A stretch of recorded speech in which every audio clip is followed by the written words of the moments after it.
but we couldn't miss another power lunch. I think we missed the last 2 weeks, and we feel really bad about it. We've been very, very busy. Has it been two? I think so. I think we've missed two. Oh, shoot. Yeah. Okay. Whoops.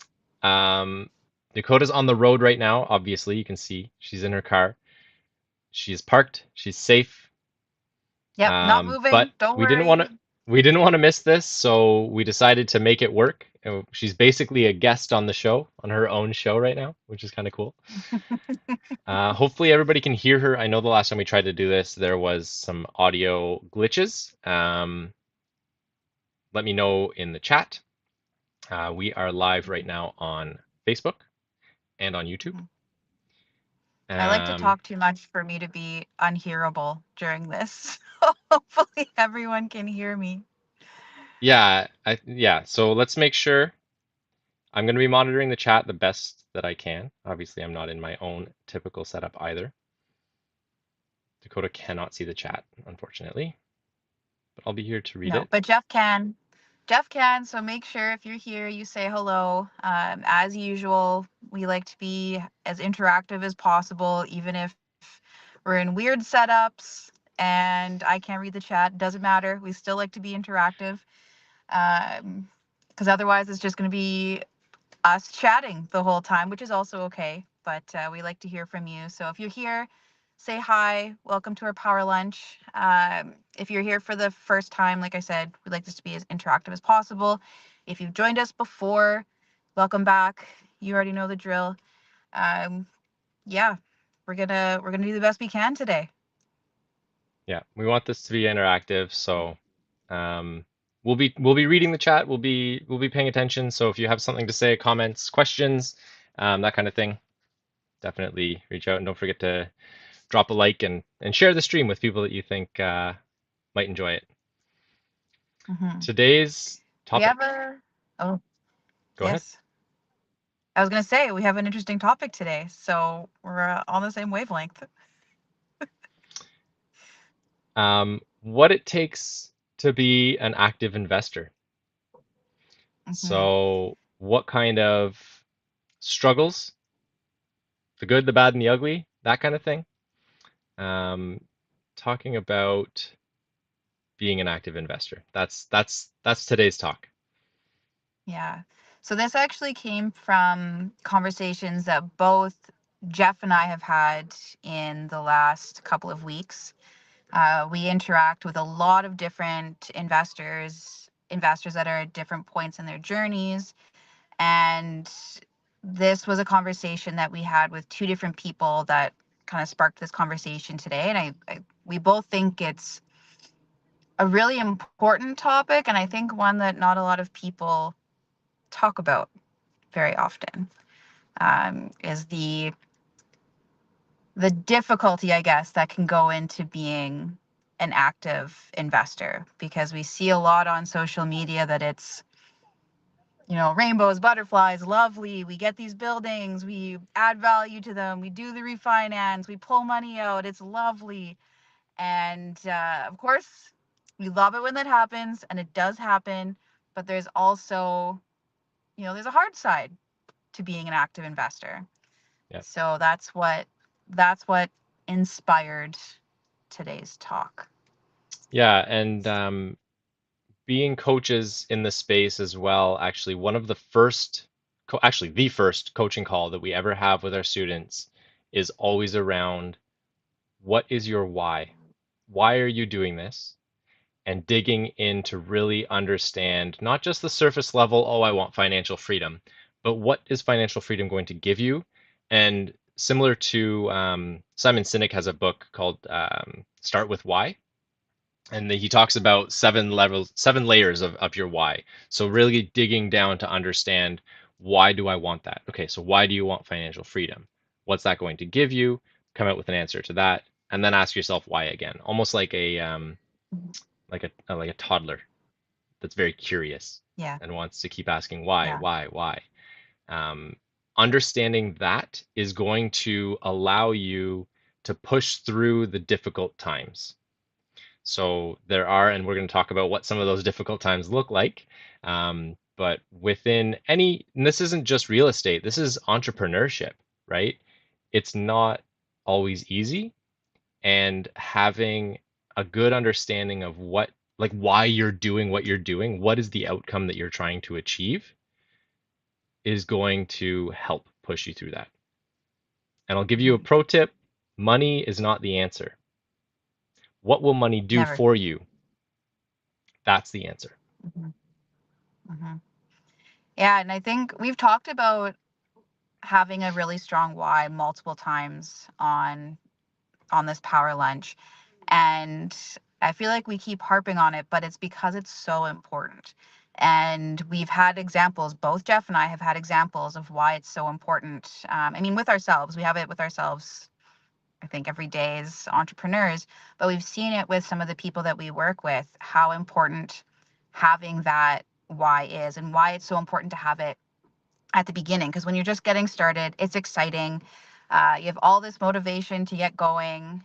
You want to get that first deal, you want to find that first property. So there's a lot of energy and there's a lot of push to get that done. And, if things don't go quite as you expected them to, if they're harder than you thought they were going to be, and spoiler alert, it probably will be harder than you think it's going to be. But when that happens, having something to go back to remind yourself why you got started in this in the first place. And Jeff, you said entrepreneurship, and it's not even just entrepreneurship. Like, if you are, uh, maybe you want to start working out, maybe you want to, like, for me, I might be doing a 10K race. I've never ran more than 5K in my life, Wait, but you I might be might be doing doing it 10. or you are doing it, Dakota? I haven't officially paid for it yet. Um, but yes, okay, I'll say it here. I'm going to be doing a 10K race. Um, Yeah. I will, we'll go light on the word race. We're going to go for a 10K run, jog, Nice. potentially maybe walk some of it, but that's okay. But like, why am I going to do that, right? Like, what's the reasoning for it? And if you don't have a strong enough reason for why you're going to do something, it's going to start out exciting, and then when it gets to the point that it sucks, because at some point it will, what's going to keep you pushing through it? And it's going to come up in so many areas of your life, and that why is going to be extremely important. And yes, money isn't enough, because money's not going to keep you going. It's whatever is going to make you, like, especially with real estate, whatever is going to make you, like, emotional. Like, your why should make you feel emotional when you get to it.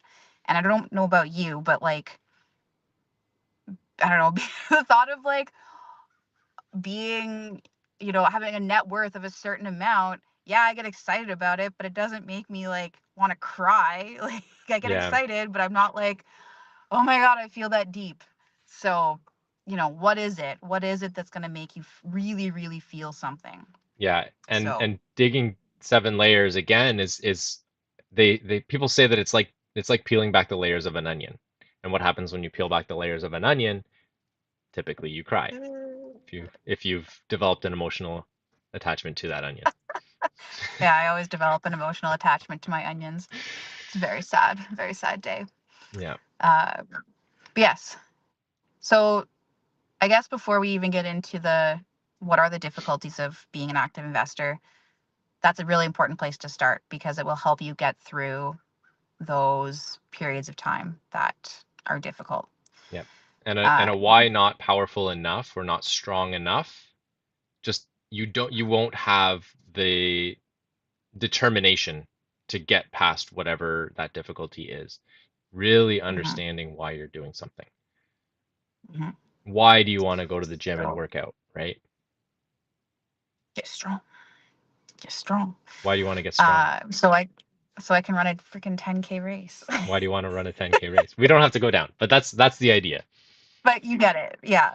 Um, so with that, what are the difficulties, right? Like, what are some of the difficulties that active investors face? And I think right now there's a lot of people going through a lot of difficulties because the market has shifted. Things are different than they have been over the last, I don't know, 5, 10 years. things are a little bit different now. So a lot of people have had to pivot, and we've seen a lot of investors get very frustrated with what's happening in the market right now. Yeah. Uh, and we've been through difficulties. It's Yeah. not We've like had to it's pivot. been, yeah, it hasn't been smooth road for us. Uh, but it comes down to, again, just getting through those periods of time. So I think the biggest focus, as far as maybe what we talk about today, is like, especially the new investor, because I think that's the biggest, I guess, class of investor that seem to see the most frustration. Uh, so I know we both have, like I said, we both have had conversations in the last couple of weeks with investors that I think both of them are newer investors, that are having difficulties. So what do those look like? And I think one of the biggest ones is building that like foundation and that brand and that trust with the people that you're going to be working with, especially if you're going to be partnering. Say if you're the active investor and maybe you're going to have passive partners, or even if you're going to be partnering with another active investor. If you're brand new, it's hard to build that foundation where, why work with you, right? Yeah. What's the reason someone would want to work with you? And that can be a grind at the beginning. That can be really, really tough. Um, is that a similar issue that the people that you've come across, is that what they've been seeing as well? That's yeah, if they're newer, it's always around building that foundation because it is a grind. You're trying to you want people to take you seriously. You have realtors that aren't calling you back because they're Googling who you are and they're not seeing maybe if your Facebook is public or whatever, they're not seeing that you are doing walkthroughs, that you are closing on deals. They ask around, nobody knows who you are, right? So you're really building that foundation. You're trying to build that trust with investors, with realtors, with sellers, right? They need to know that if you're going to be buying this building, they need to know that you're actually going to be able to close on it, that you have the funding to be able to do it, right? So that's that foundation. You need to build a brand. Building a brand is not easy. Building a trustworthy brand is even harder, right? Mm-hmm. So that's really that foundation. And if you're newer, you're learning along the way. So you're making mistakes, you're running into roadblocks and hopefully learning from those roadblocks and those mistakes. Um, Mm-hmm. but educating yourself is one part that's really going to be helpful, and maybe learning from somebody else's mistakes is going to speed that process up. Mm-hmm. Mm-hmm. And I Which, remember, sorry, go ahead. sorry, I was gonna say, I remember back to when we were first starting and, talking to partners, people to work with, and we went through a lot of no's because we hadn't built a foundation yet. And a lot of we people we started with were people that were closer to us that already knew who we were. They knew how we worked, the type of people that we were. So there was already a bit of a trust there. But once we started reaching outside of that circle, it was tough, and we had to go through a lot of conversations. We had to talk to a lot of people, and eventually we did find people who, it was almost like, I want to say, willing to take a chance almost, um, on who we were. I think a part of it though was practicing those conversations. So we had to go through a lot of no's, um, to practice talking to people, whether it was a realtor, right? Like you have to practice talking to members of the team so that you get a sense of like how to have that communication. Because the first time you do it, you're not going to be good at it. You're not And going to I be confident remember, at it. Yeah.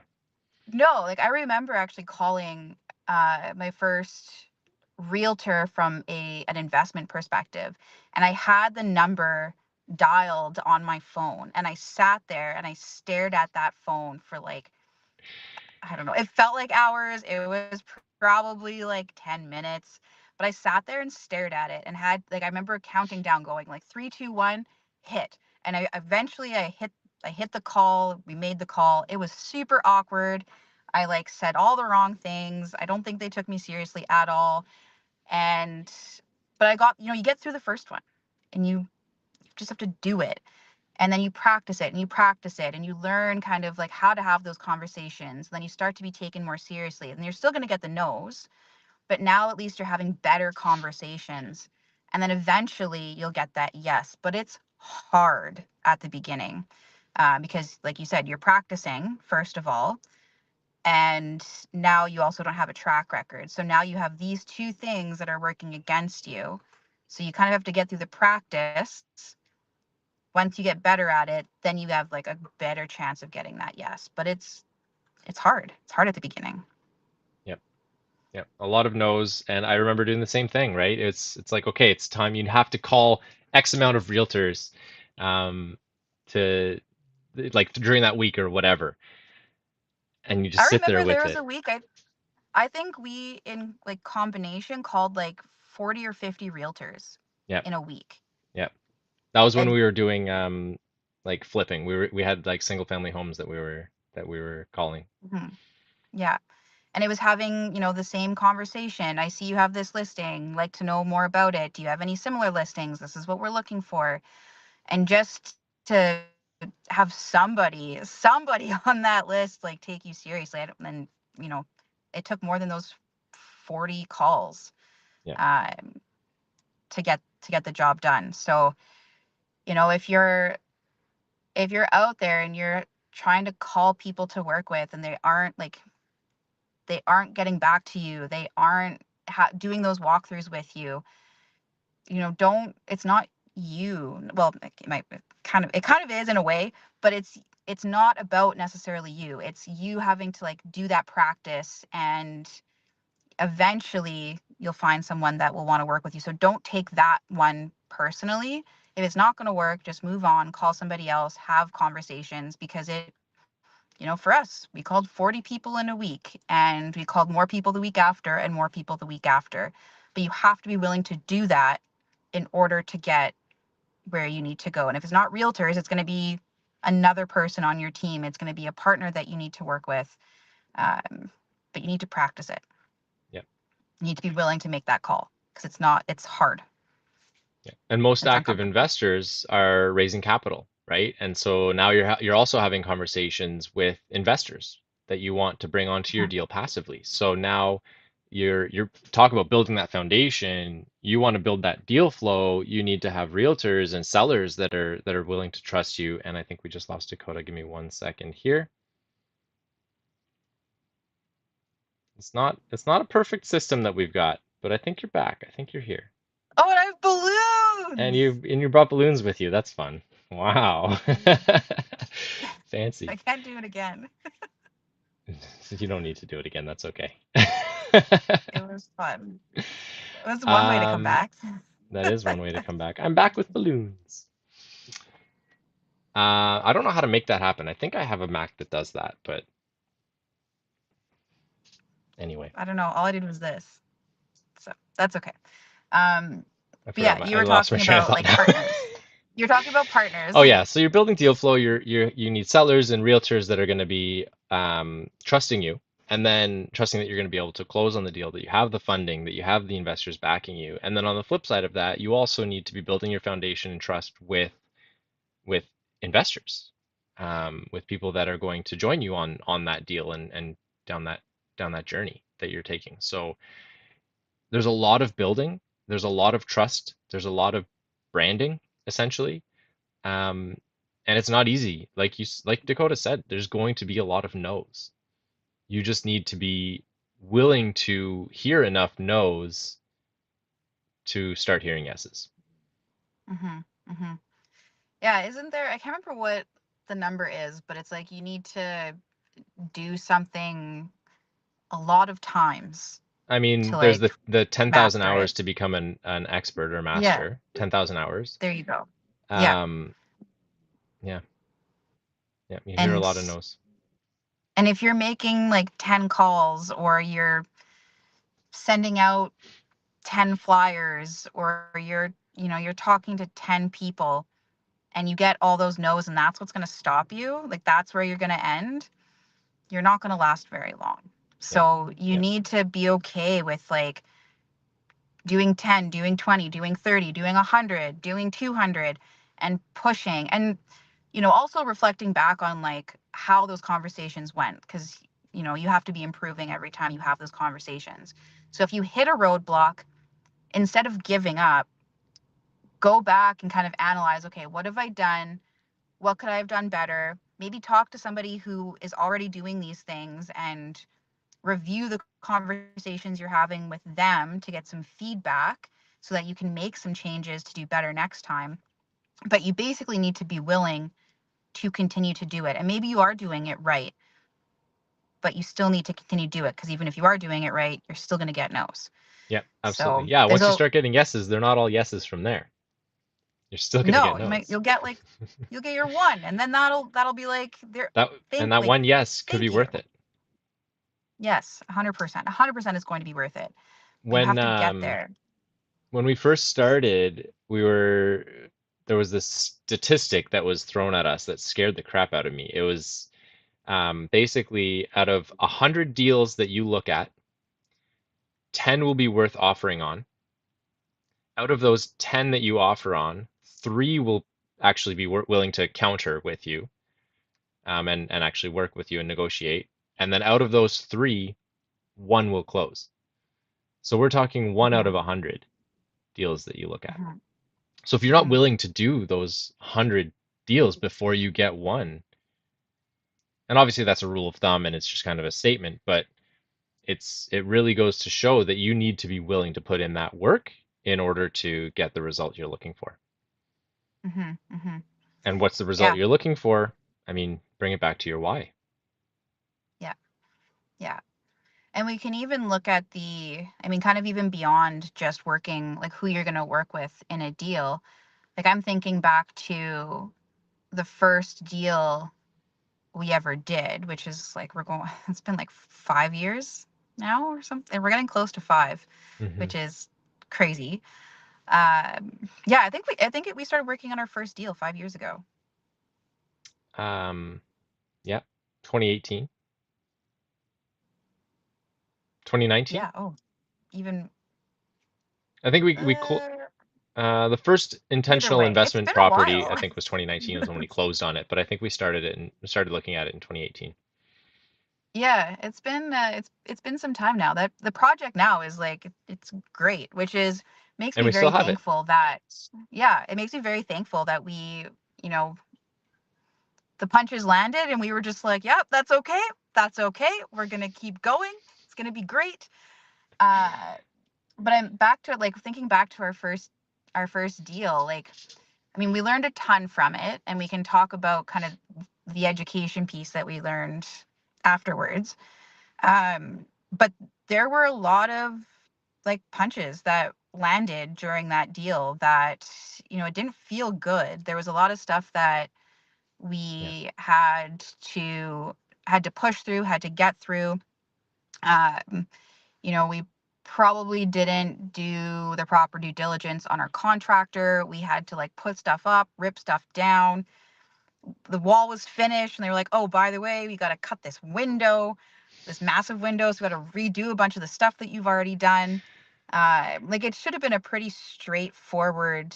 We did it. So I guess backing up, we did a bungalow conversion to 2 units. So we converted the basement into a separate dwelling unit. And it should have been pretty straightforward because there was already a bathroom in the basement. There was already a kitchen in the basement. Um, It should have so been mostly as cosmetic and then fire yeah, separation yeah. So like as far as SDUs go, it should have been pretty easy. and Because we've fast. done It more should have been since. fast. Yeah, we've done more since.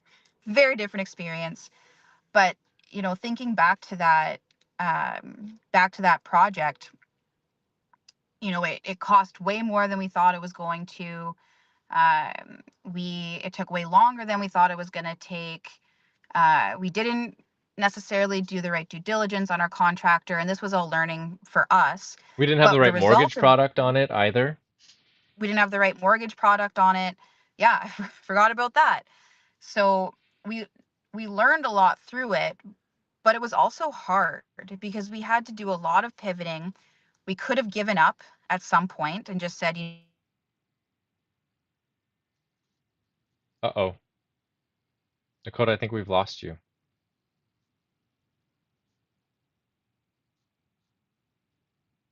think we may have lost Dakota. Let me try and bring her back here.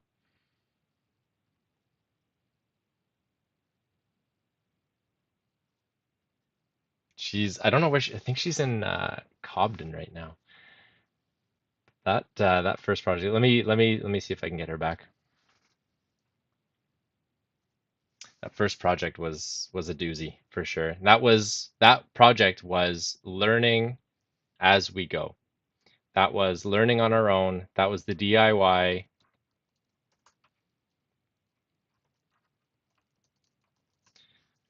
That was YouTube University is what I like to call it. We were learning from reading books, listening to podcasts, listening to or watching YouTube videos, just trying to learn how to do it. Um, it wasn't until after that project that we learned that we should probably have a mentor. We should have somebody that is going to be able to guide us through this, somebody that has done um, these SDU conversions before, so that because we wanted to do another SDU. And for those of you that don't know, SDU stands for Secondary Dwelling Unit. It's Ottawa terminology, I think, for the most part. That's what they call it in the bylaws. Accessory dwelling unit, secondary suite. But that's what we were doing. So we turned the basement into a legal unit uh, and legal permitted by the city, that kind of thing. So just being able to build that team and um, have people again take us seriously. Let me, sorry, Dakota's trying to come back in here. 1 second.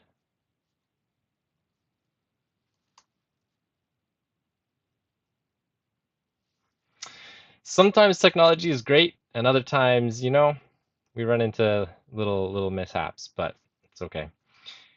All that to say, yeah, I mean, doing it yourself is possible. You can do it. That project worked out in the end. It took us a really long time. We learned a lot, and it was actually a lot more expensive in the end than it would have been if we had hired somebody from the beginning. Let me bring Dakota back in here. I think you're back now. Oh, no balloons this time. Can you hear me? No balloons. Yes, I hear you. Okay. Sorry, guys. My phone overheated, so I've moved it out of the sun. Oh, it was in the sun. I was Sinking. wondering, are you plugged in too? No, I'm not. But that's okay. You your video was a little bit choppy, but I think your audio was coming in loud and clear. So Okay. as far as I could tell, audio was perfect. Video was just a little bit choppy, but maybe that was because your phone was overheating also. Could be. Could be. I got very upset, but we're gonna hope that it's okay for at least maybe a couple more minutes. Yeah, I think I Uh, finished your thought okay. for the people watching. Basically, Good. just saying we learned everything kind of on our own. Um, After we did that project, we ended up hiring a mentor, somebody that we could learn how to do it properly through, essentially. Hmm. Yeah. Yeah. And again, it's important to again have that why of why you're doing it because we could have given up. And after that project, we could have given up, right? It was hard. It didn't go how we expected it to We could have go. given up during that project, Like right? I That project honestly, took a year and yep, a half to complete. yep. To put it into And perspective, it took a year and a half to complete, and it cost probably $100,000 more than it should have. yeah, yeah. But now it's a great project, right? We were able to hold out. We got the project done and it's a great property now. So I think if you're new to the game and you are struggling in some way, unfortunately, unfortunately, that's not abnormal. So know that it's it's okay. Get some guidance so that you can kind of get out of whatever, like help yourself through the struggle that you're having. Learn from it and keep going afterwards. because it's not going to be the last thing you struggle with. We've struggled since that project on different things. We learned from that. As Jeff said, we got properly educated afterwards. We learned that we needed to learn. So that was an important learning. Yeah, what came out of that was I don't know what I don't know. Yeah. We're like, well, we thought we knew, but apparently we didn't, and we don't want that to be a trend. So we're going to do better next time. Got ourselves properly educated, but it didn't take us out of the game, and no part of that took us out of the game. So, get the help that you need, learn from whatever you're going through, but push through it. And like Jeff said, we didn't even have the right mortgage product. So at the end, the whole plan was to like refinance and pull our money out. And we had to pivot and we ended up figuring it out, but we had to figure out how to do it because it wasn't going to work the way that we had thought it was going to. Yeah, we brought a new mortgage broker onto our team. And the only reason Mhm. we knew to even do that was because at that point we had found ourselves a mentor. So Yeah. they gave us a contact that we should use. They told us that we were in the wrong product and that there's other options out there. We didn't know. We didn't know. We didn't know. We didn't know there were different products. We didn't know what to tell the initial broker that set us up on the mortgage, what our plan was, what we were doing due diligence on them to make sure that they were investor focused, all of that stuff. We didn't know that we needed to do that. So, oh no, Dakota, what's going on? Gone again? Is your phone overheating again?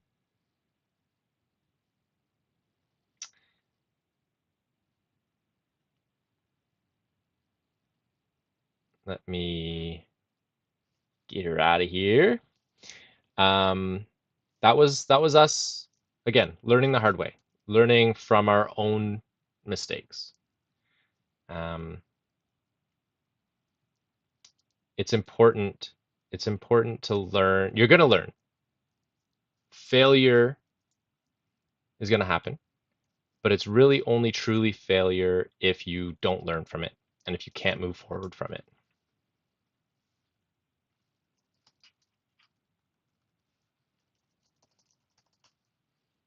See if I can get her back in here. Um, Something else, kind of pivoting the conversation, but keeping in the same line is something that I heard recently, which really made me start to think.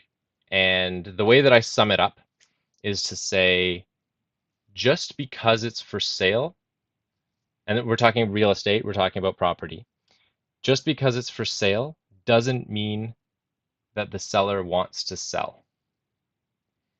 Now, what do I mean by that? You have realtors out there that want to sell product. They're trying to find listings. They want to be the agent that sells this building. So if you're a seller and an agent comes up to you and says, "Hey, are you interested in selling your building?" Maybe you're not, right? No, I'm not interested. Well, what if I could get you insert ridiculous number? Maybe it's worth 7 million. What if I can get you 10 million for it? Sure, if you can get me $10 million for my property, then I'll sell it.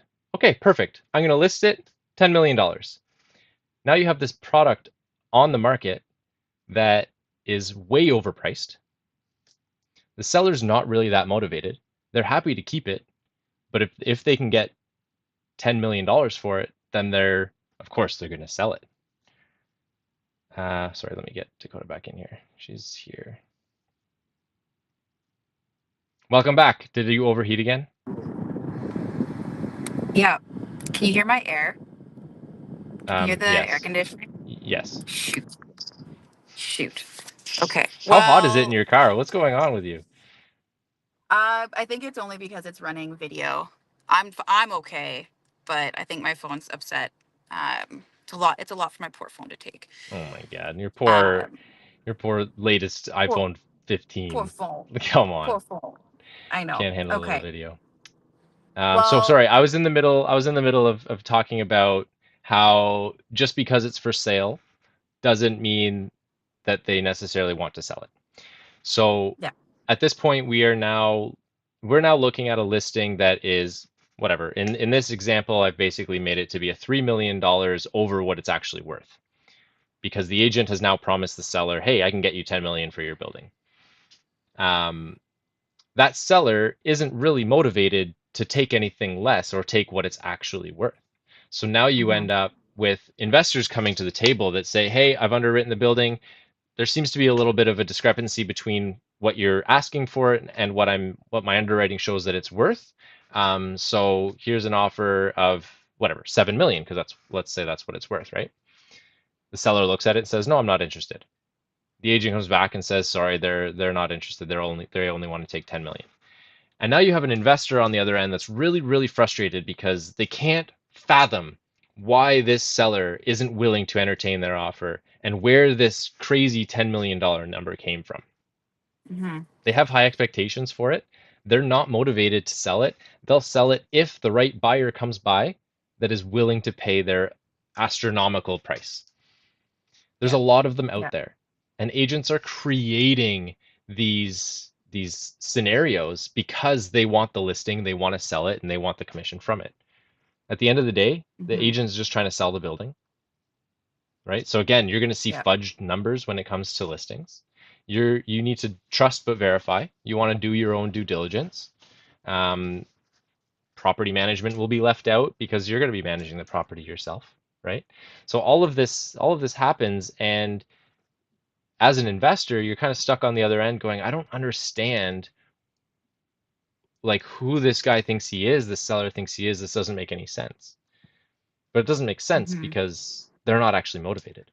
So this is Yeah. why it's super, super important to do your due diligence when it comes to asking about the property, right? You're calling up an agent saying, "Hey, I'm wondering why this property is for sale. Like, what is this? What is the seller looking for? Why are they selling?" Ask as many questions as you can because the person in any negotiation, the person who has the most amount of information typically wins, right? Mm-hmm. Mm-hmm. Um, and so if you can do your proper due diligence and you learn like, oh, they just want to see what they can get for the property, well, that you know right out of the gate that seller's probably not going to be reasonable, that they just want to see what they can get, so they're not very motivated, It's and also it's going to be difficult. this is also where like learning different ways, like different types of deal flow is really important because if you're stuck to only, and there's not that, realtor, things on ML, like lists on MLS, it's not that you can't find something there. But that isn't the only place that deals come from. So that's where learning different ways to get deal flow is really important because then you have access to different opportunities that other people don't. And again, this goes back to putting in that hard work to make connections and to build your network, because building a network is where you're going to get these different opportunities, whether that's with other, like building a network with realtors, property managers, other investors that might be wanting to sell their properties, um, doing walkthroughs, meeting people, talking to even tenants sometimes, uh, but really like putting yourself out there and doing, like, putting the work in to find those deals. And you have to be willing to do that. You have to be willing to get out there, and or even just posting that you're doing these things, because then people will see that you're active, you're out there, you're buying properties, or And you're that goes looking back at to what I said properties. before about they're going to Google you, right? The seller, the Hmm. realtor, they're going to Google you to find out if you're serious, if you're an investor, if you have experience with this. Yeah. They're going to Google you to find out what your experience is if they don't know who you are already. Yeah. So I think what this all boils down to is it's investing is tough. It's not, you go on MLS, you find a property, you underwrite it, and hope you know how to underwrite, and you know, put your offer in and it gets accepted, maybe a little negotiation back and forth, it gets accepted, and bam, now you have a property. uh, you know, it could happen that way, you could get a deal that way, but the reality is it's probably not. It's going to take a lot of work. You're going to get a lot of no's along the way, and you have to be willing to keep pushing through that, keep educating yourself, and actually put in the hard work. And if you are someone who doesn't want to do that, they don't want to, like, you're like, wow, this sounds hard. It is. And if you're someone who's like that, that's okay. Like, if you're a busy person, the nice thing about real estate is there are different ways to get involved in deals. You know, you don't necessarily have to be the one who is 100% active. Maybe you take on certain roles in the deal. Maybe you find someone that, you know, you work well with, and you can be a financial partner with them. And then you have to do none of this hard work. You just have to know what a good deal looks like, and that's it, which does take a little bit of education. You're not off the hook, but it's a little bit easier, a lot easier probably. But there are different ways to get involved. I see a lot of people who are like, yeah, I want to be the active partner. I have a full-time job, and I have like 3 kids, and I have all these other things that I want to do. I have 1 hour a week. I'm like, okay, okay. You may not want to wear Maybe all the we need hats. to, yeah. I was like, how about let's figure out what is actually a good fit for you. So, you know, you can be a busy person. You can still be an active investor. I'm not saying you can't, but, you know, really be ready for the work that it takes to be an active investor, and have a really strong why that you can go back to, because that's going to be really important when things get really tough. And then be willing to be like flexible and pivot when things get tough. Yeah. So Actually, that's my rant. on that, we do have an event coming up where we talk about our latest acquisition and some of the struggles that we went through during that acquisition, and how we negotiated a massive, we'll say, discount on the property. We negotiated over $700,000 of equity on the buy. Boop, Yeah. boop. And so we actually have this event coming up. I'm going to put it up on the screen. Hopefully you guys can see this. It is that way. Um, this is the, yeah, Dakota, you got it. You got it. That's the right way. Oh no, I lost your audio though. Oh, sorry. No, you didn't. Oh, I'm here. okay. Tell us about the event, Dakota. So we are, if you're in Ottawa, so first of all, come see us in Ottawa. It'll be worth the It's travel. live in person, not online. That's right. That's a good Yes. point. Yes. So we will be in person. You will be there in the flesh. You'll be able to see us, chat with us. We're going to be doing a talk on negotiations, because that is a topic that a lot of people, they get, I don't know, nervous about negotiations. Hmm. I was nervous about negotiations when I first You started, but sure then were. I learned more about it, and now I love negotiating in some ways. I love negotiating for some things. You still won't ask for the Uh, room upgrade though at a hotel. Still won't ask for the room upgrade, but when it comes to real estate, I will negotiate all day. Uh, Love it. different, different. So we're going to be doing a talk on negotiations, some of the different tools to have in your toolbox when it comes to negotiations. One really powerful one that we like in particular that helped us negotiate a ton of equity on our last acquisition. So we're going to be doing a deep dive into that with a case study. It's a really incredible talk. We've actually done this one before and people loved it. So we are bringing it back March 15th, March right? 14th. March 14th. Oh, 14th. yeah. Okay. Don't listen to me. March 14th in the evening. I think 7. Go to this Eventbrite link. Mhm. I will put it in the chat below. If you are watching on your computer and you have your phone available, you can scan this QR code, just open up your camera app And if you hover over, if you actually focus on it with your phone, you'll see a little link come up that brings you to the Eventbrite page. You can buy your tickets directly from there. But before you do, reach out to us. We have three, I think, promo codes. We have three promo We have codes to give. 3 promo codes. Seats are limited. We have the venue booked already, so the seats are limited for this event. Does it say the specific time now that I've loaded it up here? 6:30. 6:30 p.m. Eastern Time in Ottawa, March 14th. We'll be at the Best Western. Does it say which Best Western? Um, yep, it's on Carling. Best Western Okay, plus Ottawa City Centre. beautiful. We have a venue in the Best Western for that. And yeah, book your It's gonna tickets. be amazing. It's going to be a fun event. Uh, We'll yeah, do a like little Jeff networking said. afterwards too, so it'll be good. hmm, Yeah, like Jeff said, these events are normally it's a couple $100 normally. It's going to be a great networking event, a lot of education, and tickets are only $25.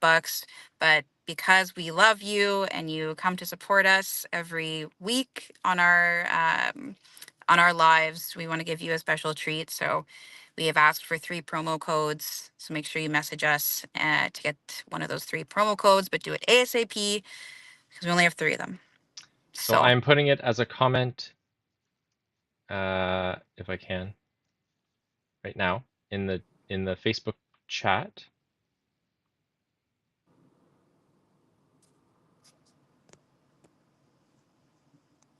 Sorry, it was giving me an issue. There it is. And on YouTube as well, if you're tuning in from YouTube. There we go. We have the link. We have the link shared. All right. I think that wraps it up. Is that where you want yeah, to just end in it? case, yeah, in case my phone overheats again or something wild like that, At least it's you warm know, out.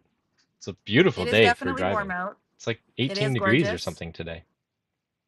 Um, we clearly love you because we will go to lengths to be on this live, especially if we've missed some.